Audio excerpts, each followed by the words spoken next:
So please remember, AI में हम में फर्क क्या है? सॉफ्ट स्किल्स की क्या इंपॉर्टेंस है लॉजिस्टिक एंड शिपिंग सेक्टर में? तो क्या लीडरशिप सिखाया जाता है किसी को भी कि पर इतना प्रेशर है, एक बाजू कंटेनर आ रहा है, एक बाजू आपको डिलीवर करना है, एक बाजू आपको क्वालिटी चेक करना है, एक बाजू कंप्लायंसेस को मैच करना है। We all are blessed with brains, हम ह्यूमंस हैं, हमें यूज करना चाहिए।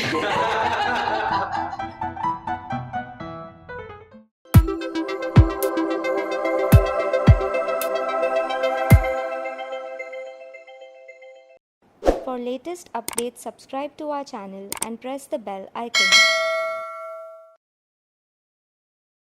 Hello friends, welcome to JBS academy. This is Deep Mehta. हम सब ये जानते हैं कि लॉजिस्टिक एंड शिपिंग सेक्टर में टेक्निकल स्किल्स का बहुत इंपॉर्टेंस है। बट क्या अगर आपको मैं आज बताऊं कि टेक्निकल स्किल्स के साथ सॉफ्ट स्किल, जिसमें leadership, negotiation, team building, conflict management, वो स्किल्स भी इतनी ही इंपॉर्टेंट है अगर आपको आपकी करियर में आगे जाना है तो यही टॉपिक के ऊपर आज हम संवाद करेंगे।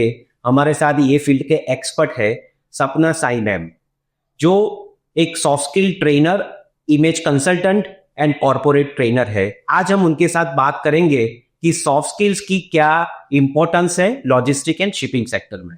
Welcome ma'am and thank you so much for sparing your valuable time. My pleasure. Ma'am, मैं आज आपसे ये जानना चाहूंगा पहले कि आज जो गीग इकोनॉमी है, जहां पे 10 to 5 का वर्क कल्चर आउटडेटेड है, आज का यूथ जो कि एक स्टार्टअप करना चाहता है, कंसल्टिंग करना चाहता है, ऐसे समय के अंदर जो कोई एक ऑर्गेनाइजेशन के अंदर कोई एम्प्लॉइज है, उसको कैसे रिटेन करे, कैसे मोटिवेट करे और सॉफ्ट स्किल्स के जरिए इनको कैसे एक नेक्स्ट लेवल पे लेके जाए? आपने बहुत सही बात छेड़ी है दी कि हम तो ये कहते हैं कि अगर आज के डेट में कोई ऑर्गेनाइजेशन में 5 साल काम करते हैं तो वो तो विंटेज प्रॉपर्टी बन गए हैं। They are so valuable. And ये गिग इकोनॉमी में where everybody wants to be entrepreneur, सभी को खुद का ही बिजनेस करना है, कंसल्टेंसी ही करना है और खुद का ही मालिक रहना है। ये इकोनॉमी में retaining employees is really, it's not very easy. लेकिन अगर जब हम उनको ये समझा पाते हैं, उनको ये महसूस करवा पाते हैं कि they are a part of the family, because nobody grows individually, कोई भी अकेले आगे नहीं बढ़ते हैं। आप आगे बढ़ोगे, आपके साथ टीम आगे बढ़ेगा, इनके साथ ऑर्गेनाइजेशन आगे बढ़ेगा, वो वापस इंडिविजुअल के पास ही आएगा। सो वो एम्प्लॉयज को जब हम रियलाइज करवाते हैं कि वो कंपनी का मिशन क्या है, उसका विजन क्या है, उसका ग्रोथ क्या है, उसका ग्रोथ ट्रैजेक्टरी क्या है, what they are planning for today and for tomorrow, and वो कैसे उसके एक बहुत इंपॉर्टेंट हिस्सा है। So by making them realize that it is easy to retain the employees, and soft skills का इसमें बहुत बड़ा important रोल प्ले करता है, जैसे इमोशनली उनके साथ अटैच रहना, empathy, motivating them as a team, as a leader, उनको कि वो खुद कैसे आगे बढ़ सकते हैं ये कंपनी के साथ रहते हुए, और उनके रेजिलिएंट फैक्टर्स, जैसे जहाँ पे वो इश्यूज फेस कर रहे हैं उसमें से बाहर निकलने के लिए ये सभी सपोर्ट जो एक ऑर्गेनाइजेशन के माध्यम से हम उन्हें दे सकते हैं। एज एन इंडिविजुअल वो खुद से एक करना उनके लिए काफ़ी समय लगेगा। So making them realise all these factors, it is easy to retain employees along with us, and incentives and वो सभी तो एक ऑर्गेनाइजेशन से जुड़े रहने की वजह से ये कभी फैक्टर्स भी प्ले करते हैं role. Very insightful ma'am, very true and very informative I was say. मैं ये जानना चाहूंगा मैम, नेक्स्ट क्वेश्चन के जरिए हमारे व्यूअर्स को आप बताइए कि जो शिपिंग एंड लॉजिस्टिक जो सेक्टर है, उसमें आपका कम्युनिकेशन एंड कोऑर्डिनेशन बहुत सारे लोगों के साथ रहता है, जैसे ट्रक ड्राइवर्स हो गए, वेयर हाउस ऑपरेटर्स हो गए, पोर्ट अथॉरिटीज हो गई, गवर्नमेंट अथॉरिटीज हो गई, कस्टम क्लियरेंस वाले के साथ आपका हो गया कोऑर्डिनेशन, बैंक्स के ऑफिशियल्स के साथ हो गए, कस्टमर्स क्लाइंट के साथ हो गए। इसमें मैम हर एक के साथ कम्युनिकेशन में कॉन्फ्लिक्ट भी आते हैं, तो how one can overcome with the conflict, how one can resolve the conflict and make the effective communication with all the internal and external stakeholders? जैसे आपने कहा है, लॉजिस्टिक्स में बहुत सारे स्टेक होल्डर्स होते हैं, उन सभी के साथ मिलकर काम करना और कोऑर्डिनेशन, कोलैबोरेट करना, communication plays a very very very important role. Communication एक ऐसा स्किल है जिसमें आप बेहतर होने के वजह से काफ़ी सारे एरियाज में आप बेहतर हो सकते हैं, जैसे कॉन्फ्लिक्ट, नेगोशिएशन, इंटरपर्सनल स्किल्स, एक दूसरे के साथ काम कैसे लेना है, काम कैसे डेलीगेट करना है, उनको परसुएड कैसे करना है कि काम सही तरह से हो। सप्लाई चेन मैनेजमेंट में इतने सारे लोग जुड़े हुए हैं, तो कम्युनिकेशन पे the most important factor is सबसे पहले clear and precise communication. Communication आप क्या एक्सप्रेस करना चाहते हो उसको ब्रीफली और क्लियरली एक्सप्रेस करना, एक म्यूचुअल रेस्पेक्ट होना, क्योंकि हर तरह के लोग जुड़े हुए हैं, वो ड्राइवर्स से लेके अलग अलग लेबरर से लेके लीडरशिप रोल से लेके, तो हर किसी को इम्पोर्टेंस देते हुए, उनको रिस्पेक्ट देते हुए, एक म्यूचुअल रिस्पेक्ट को ध्यान में रखते हुए जब हम कम्युनिकेट करते हैं और जब हम रिस्पॉन्ड करते हैं रादर देन रिएक्टिंग। कई बार कम्युनिकेशन में ये हो जाता है कि हमारा खुद का frustration, because there are lot of factors involve, कई बार वो फ्रस्ट्रेशन के हिसाब से भी हम बहुत रिएक्ट करते हैं, जिसकी वजह से रिजल्ट, हमारा इन रिजल्ट जो होना चाहिए वो नहीं हो सकता है। सो सही तरह रिस्पॉन्ड करना, अपने एंगर को कंट्रोल करना और एम्पथाइज करना, सामने वाले व्यक्ति के भी जगह पे खड़े रह के वो जिस चीज से गुजर रहे हैं उनको समझना। सो ये फैक्टर्स हमें कम्युनिकेट करने में मदद कर।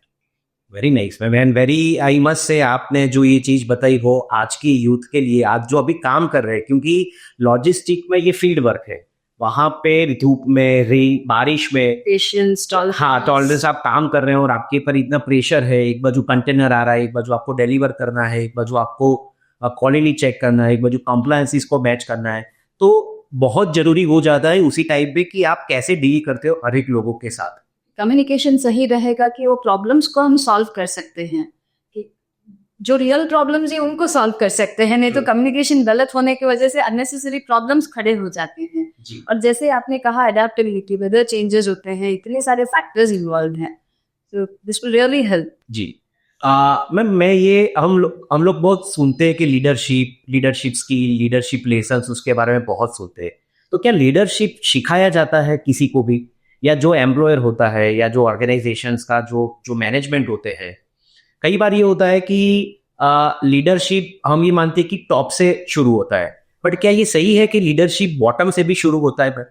जी, आपकी बात बहुत सही है। जब आप एक टीम में काम कर रहे हो, आपने हमेशा ऑब्जर्व किया होगा, वो टीम में कोई ना कोई ऐसे होते हैं जो अकाउंटेबिलिटी फैक्टर, रिस्पॉन्सिबिलिटी वो खुद से लेते हैं। कोई उनसे कहते नहीं है कि ये काम आप देखिए कि ये सही तरह से हो। और काफी सारे लोग बॉर्न लीडर्स होते हैं, उनमें वो होता है, वो चेष्टा होता है कि मैं ये काम को अच्छे से कैसे करूं, ये मेरी रिस्पॉन्सिबिलिटी है, मेरी अकाउंटेबिलिटी है, मैं ये सही तरह से करके दिखाऊं, और ये दिखाने के लिए मैं किसका मदद ले सकता हूँ।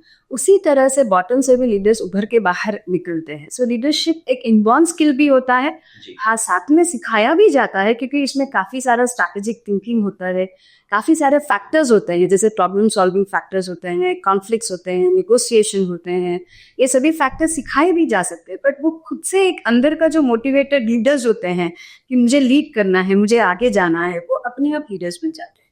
या वेरी ट्रू मैम। आगे बढ़ते हुए मैम, मैं आपसे ये और जानना चाहता हूँ कि आजकल मैम आप देखते हो कि कम्युनिकेशन जैसे व्हाट्सएप पे हो गया, कभी कभी ओके की जगह के आ जाती है, कभी स्पेलिंग मिस्टेक्स हो जाती है।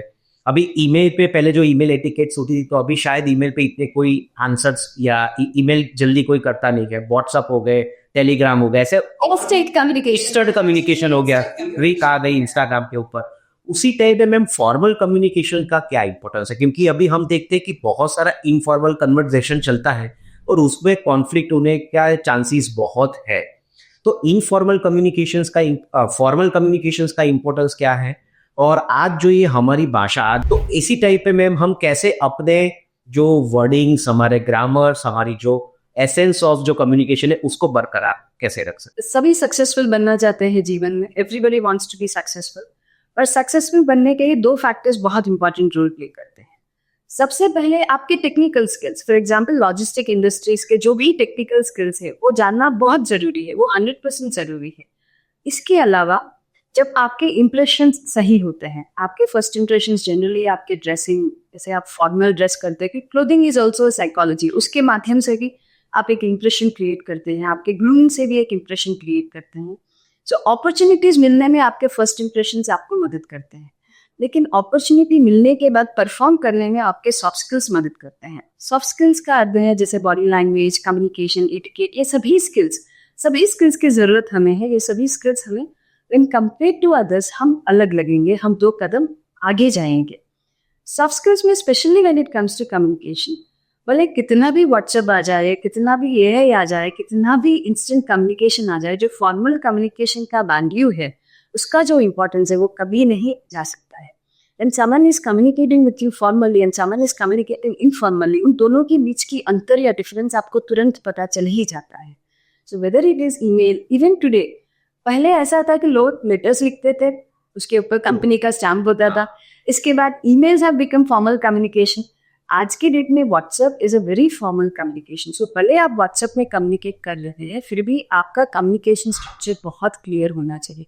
आप जिनके साथ कम्युनिकेट कर रहे हैं, आपके हायरार्की अगर वो ऊपर है, ग्रीटिंग्स लिखना या मैसेज लिखना, नीचे थैंक यू लिखना, रिगार्ड्स लिखना, अपना नाम लिखना, मैसेज को एक्नॉलेज करना कि I have received the message, thank you so much, या वो मैसेज के लिए वो समय पे आपके पास जवाब नहीं है, I will get back to you soon, thank you, उसको एक्नॉलेज करना. Basic etiquette. And you will look different well compare to. मैं ऐसा नहीं कह रही हूँ कि ये एटिकेट नहीं है से हम आगे नहीं बढ़ेंगे. फॉर एग्जाम्पल जेन ज़ी यही कहता है कि this is all not necessary, इतना ज़रूरी नहीं है. मैं ये कभी नहीं कहूँगी कि आप आगे नहीं बढ़ोगे, पर बहुत समय लग जाएगा आपको जहाँ आप पहुँचना चाहते हो वहाँ पहुँचने के लिए. बट ये एटिकेट, ये बेसिक एटिकेट अगर आपको पता चलता है और आप उसका फॉलो करते हो, सो ये सभी फैक्टर्स जो है वो आपके लिए, आप आगे बढ़ने के लिए बहुत आपको मदद करेंगे.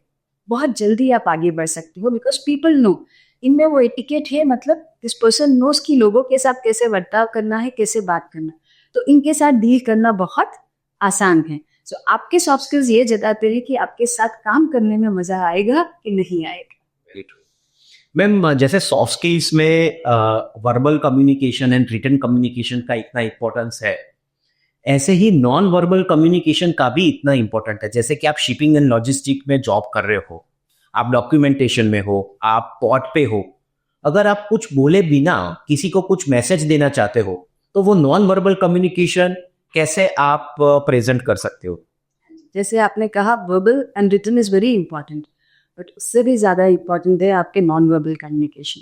बिकॉज आपके हाव भाव से आप काफ़ी कुछ बता रहे हैं. आप शब्दों से नहीं, आपके हाव भाव से, जिस तरह आप खड़े रहते हैं, आपके लिसनिंग स्किल्स, आपसे कोई बात कर रहे हैं, आपका ध्यान कहीं और है, आप मोबाइल पे देख रहे हो, यहाँ वहाँ देख रहे हो, सामने वाले को यही बता देगा कि आप इनकी बात सुनना पसंद नहीं करते हैं.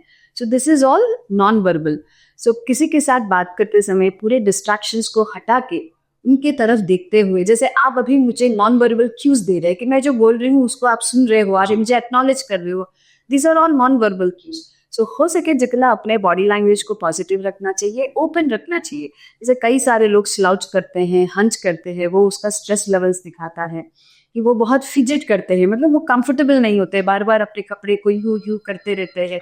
सो ये सभी चीज़ों को हमें अवॉइड करना चाहिए. When it comes to non verbal, be mindful of your body language, क्योंकि आपका बॉडी लैंग्वेज ऑलमोस्ट 55% कम्युनिकेट करता है. आपने कभी ऑब्जर्व किया है, कोई चल के रूम में आते हैं, उनके चलने के अंदाज से पता चल जाता है कि वो कॉन्फिडेंट है, नहीं है, वो लैक ऑफ कॉन्फिडेंस है, वो कहीं पे खोए हुए हैं, वो या यहाँ आना पसंद कर रहे हैं, नहीं कर रहे हैं, जबरदस्ती आ रहे हैं.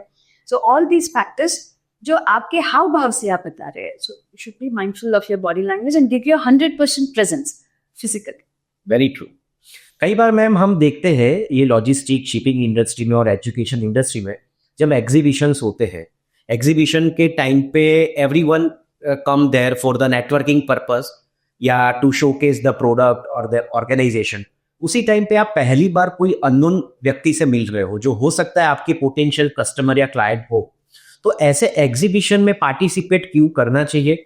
और अगर ऐसे एग्जीबिशन में पार्टिसिपेट आप करते हो, तो उसी टाइम पे आपको जो फर्स्ट टाइम मिल रहा है, जो बोलते हैं first impression is the last impression, right? But sometimes last impression is also the you can say the replaceable. The latest impression is a forever impression. You can lasting impression.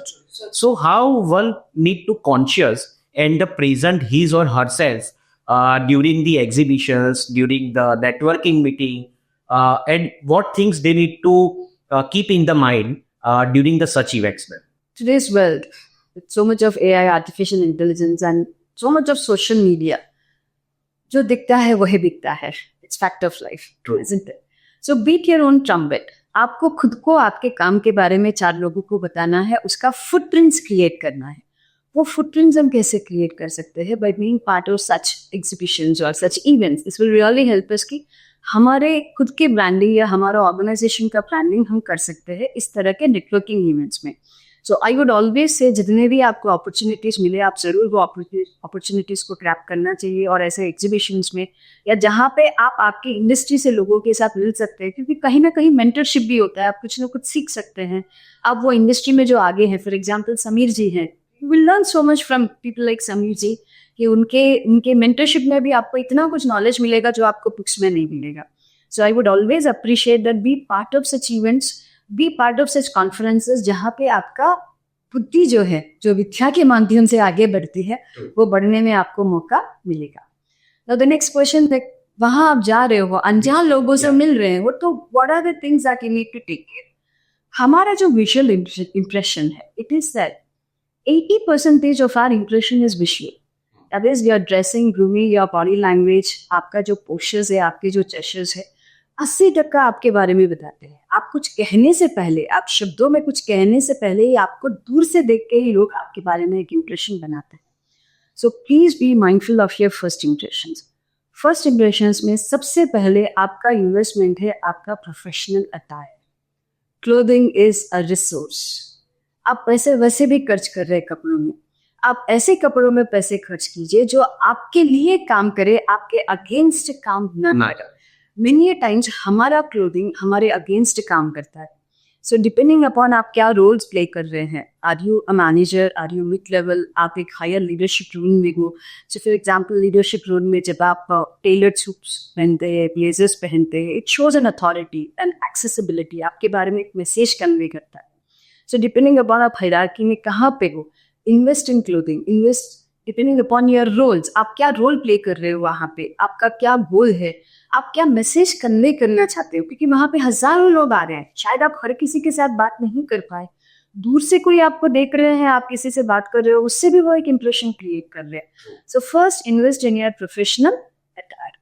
जब आप conversation, जब आप खुद के company को present कर रहे हैं, जनरली हम जब रैंडम लोगों से बात कर रहे थे, first and most important thing is greetings with a smile on your face. कि मुझे अभी मैं थक गया हूँ सुबह से एग्जीबिशन में, वो किसी को पड़ी नहीं है. You always have to be so fresh when someone is meeting you. It is for them for the first time. आप शायद सुबह से खड़े हो, पर उनके लिए तो वो पहली बार. So having that smile on your face, which shows that you are an open person, कि आप मिलना चाहते हैं, आप बात करना चाहते हैं, आप जानना चाहते हैं, आप समझना चाहते हैं. So always have a smile on your face with proper greetings. Good morning, good afternoon, good evening. With a proper handshake. Handshake भी आपका प्रॉपर होना चाहिए.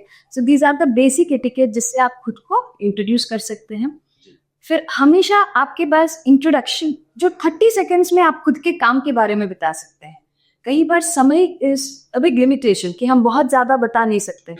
For example, if I were to say I am Swapna Sari, I am internationally certified image consultant and soft skills coach. मैं लोगों को मदद करती हूँ जीवन में ज़्यादा सक्सेस कैसे पाना है by enhancing their appearance, attitude, behavior and communication skills.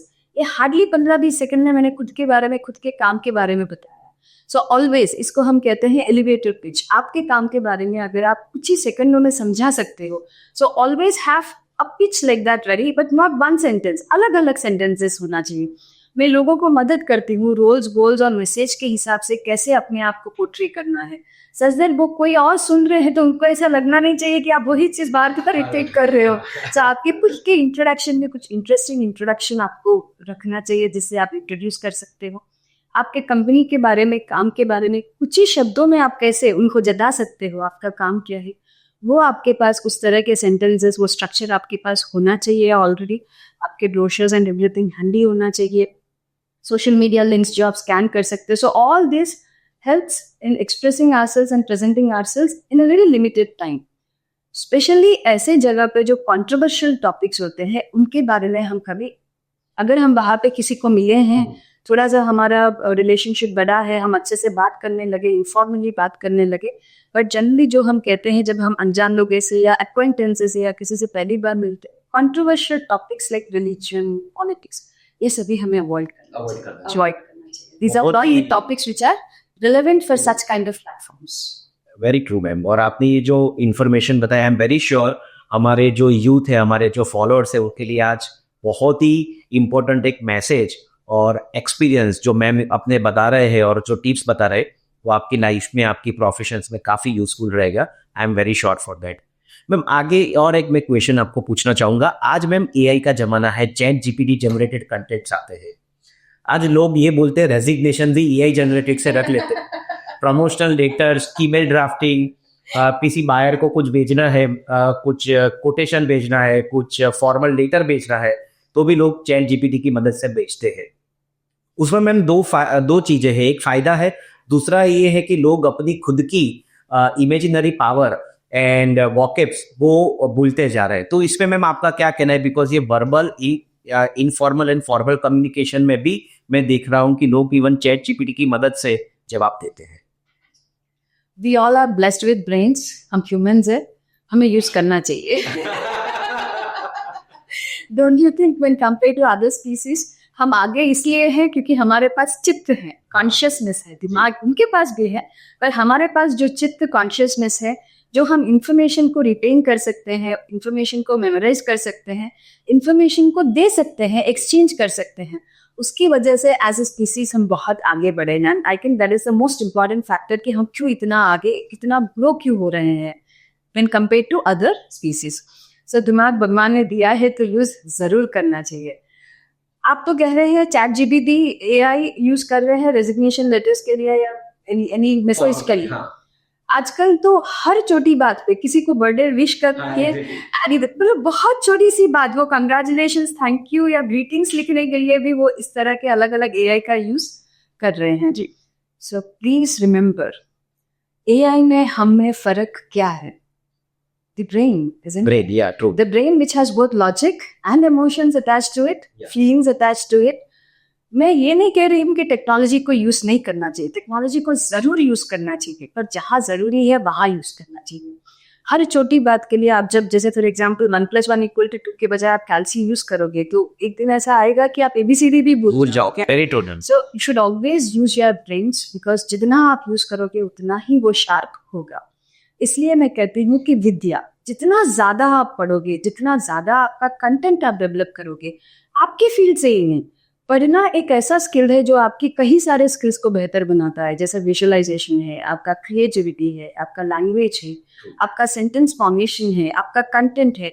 सो कुछ भी आप पढ़िए, मे बी शायद आपको आपके इंडस्ट्री से पढ़ना इतना पसंद नहीं आता, तो कुछ भी आप पढ़िए जो आपको अच्छा लगता है, जिससे आपके ये सभी स्किल्स एनहांस हो सकते हैं। Written skills, writing skills, reading skills, ये सभी स्किल्स आपके एनहांस होंगे। So always invest in reading. और आप में और एआई में फर्क ये है, यू हैव इमोशंस जो शायद एआई में नहीं है, अभी थोड़ी बहुत तो उसमें भी आ गया है, but still when compared to human emotions, AI is still very far. So use that emotions, use that decision making skills, use that problem solving skills, and आप जो भी लिख रहे हो पहले खुद से लिखिए। आपको लगता है अगर आप स्पेलिंग मिस्टेक्स, आपका लैंग्वेज इतना क्लियर नहीं है, आप शायद गलतियां कर सकते हैं, तो नो इश्यू, पहले आप लिखिए, आपके शब्दों में आप लिखिए, 4 लाइन, 10 लाइन, 2 पैराग्राफ, फिर आप एआई को पूछिए इसको कुछ बेहतर बना के आप मुझे दे सकते हैं, rather than asking एआई कि आप प्लीज मुझे एक फॉर्मेट बना के दीजिए। So please, we are blessed with brains, use your brains, otherwise हम रिडंडेंट हो जाएंगे, हम एंडेंजर्ड स्पीसीज हो जाएंगे if when it comes to brains. Very true ma'am. Ma'am आपने इमोशंस की बात की, सबसे इम्पोर्टेंट ये टॉपिक मुझे लग रहा है कि जहाँ पे ह्यूमन काम करते हैं, जहाँ पे 1 से ज़्यादा 2 से ज़्यादा 200 आदमी जहाँ पे एसोसिएटेड है, वहाँ पे कॉन्फ्लिक्ट्स होते हैं, इमोशनल इम्बैलेंसेस होते हैं, लोग डिप्रेशन में आते हैं, फ्रस्ट्रेशंस में आते हैं। मैं कई जगह पे देखता हूँ इनसिक्योरिटीज होती है, पॉलिटिक्स, कॉर्पोरेट पॉलिटिक्स होती है, जेलसी होती है। How one can overcome with such kind of the emotional imbalance in day to day life? ऐसा कहा जाता है हमारा आईक्यू है जो हम बॉर्न होते हैं, जब हमारा जो आईक्यू था वो हमेशा वही रहेगा, वो बदलता नहीं है। So our IQ doesn't change, but EQ, that is emotional quotient, is something which it really work upon, वो बदल सकता है। इमोशनल इंटेलिजेंस में सबसे पहले ये इंपॉर्टेंट है कि खुद को समझना कि मैं कहाँ पे रिएक्ट करती हूँ, मैं कहाँ पे रिस्पॉन्ड करती हूँ, क्या मेरे ट्रिगर पॉइंट्स है। तो सबसे पहले जरूरी है सेल्फ अवेयरनेस। अगर आप में सेल्फ अवेयरनेस है तो आपको खुद को मैनेज करना बहुत आसान होगा। वो अवेयरनेस ही नहीं है तो आप कहाँ से मैनेज करोगे। जब आप खुद को मैनेज कर पाते हो तो सोशल अवेयरनेस, एक सोशली आप कैसे बिहेव करना है वो आपके लिए बहुत कंफर्टेबल रहेगा, इजी रहेगा। सोशल अवेयरनेस की वजह से रिलेशनशिप बिल्डिंग होगा जिससे आप आगे बढ़ सकते।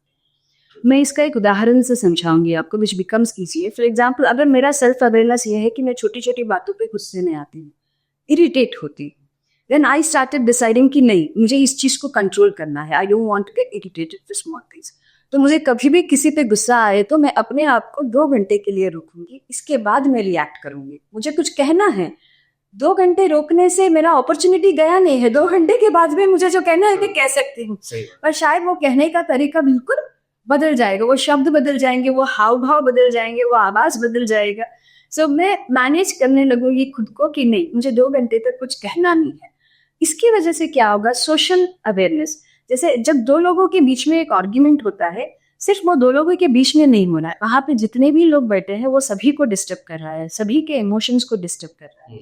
Because I am able to control my anger, वो सोशल अवेयरनेस बढ़ रहा है कि वो एनवायरमेंट को मैं प्रदूषित नहीं कर रही हूँ, I am not spoiling the environment, जिसकी वजह से रिलेशनशिप्स बढ़ने के लिए ज्यादा स्कोप रहेगा।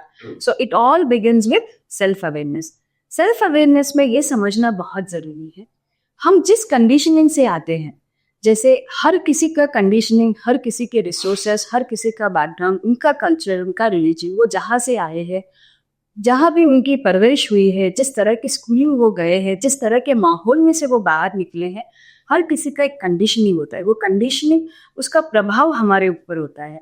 सो as a human understanding that everybody is different, 5 fingers are different, वो सभी एक नहीं, वो होना भी नहीं चाहिए। अगर 5 उंगली एक तरह होंगे तो जो बेस्ट रिजल्ट हमें मिलना चाहिए, आज हम क्यों इतना फाइन काम जैसे पॉलिशिंग या डायमंड हम क्यों कर सकते हैं, because the 5 fingers are very different from each other.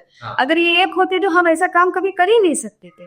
So understanding that हर कोई अपने एक्सपीरियंसेस टेबल पे लाते हैं जो शायद विभिन्न हो सकते हैं हमसे, पर शायद हम उससे कुछ और सीख सकते हैं। तो accepting that people come from different backgrounds और हर किसी का सोच और समझ अलग है, तो हमें उनसे काम लेना है, तो हमें उनके लेवल पे जाके कैसे उनसे कम्युनिकेट करना है।